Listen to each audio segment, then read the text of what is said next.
নাক গলানোর অধিকার তোরে দিল কে? ছেলে একটা হইছে, এর জ্বালায় এলাকায় কোনো মানুষ ঘুমে যেতে পারে না। লাভ কি? সেজন্য রব দোয়া শিখাই দিয়েছেন, ছেলে সন্তান চাইও না, নেক সন্তান চাও। নেক সন্তান চাও।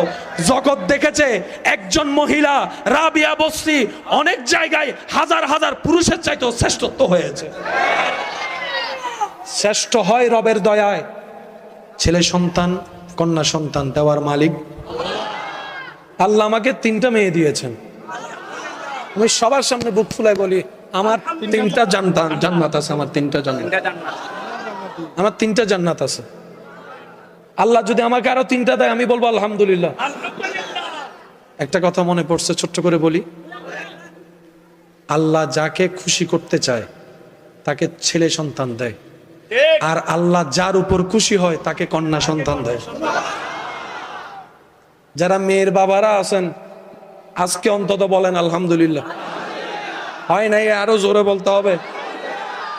আল্লাহ যাকে খুশি করতে চায় তাকে ছেলে সন্তান দেয়, আর আল্লাহ যার উপর খুশি হয় তাকে কন্যা সন্তান দেয়। তো মেয়ে হলে আজকে থেকে যাবে।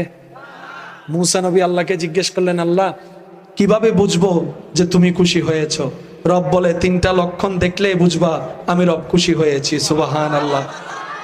একটা লক্ষণ, আমি রব যখন খুশি হয় তখন আকাশ থেকে বৃষ্টি বর্ষণ করি।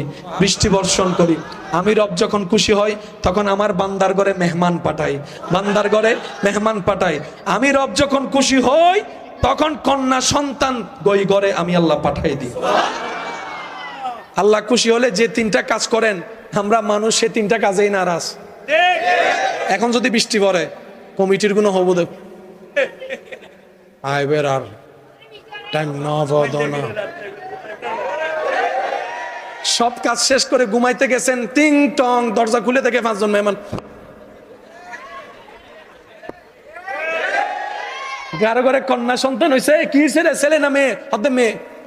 মিষ্টিও দুসুন কিনে দিই। আল্লাহ খুশি হলে যা করে সেটার বিরোধিতা আমরা করি। বাস্তব না বাস্তব আপনারা বলেন না? আজকে থেকে যখনই দেখবেন বৃষ্টি বলবেন আলহামদুলিল্লাহ, যখনই দেখবেন ঘরে মেহমান আলহামদুলিল্লাহ, যখনই দেখবে কন্যা সন্তান আলহামদুলিল্লাহ। অনেকে বলে এতগুলা মেয়ে হয়েছে, বিয়ে দিবি কেমনে, এত সম্পদ কোথায়, এত জায়গা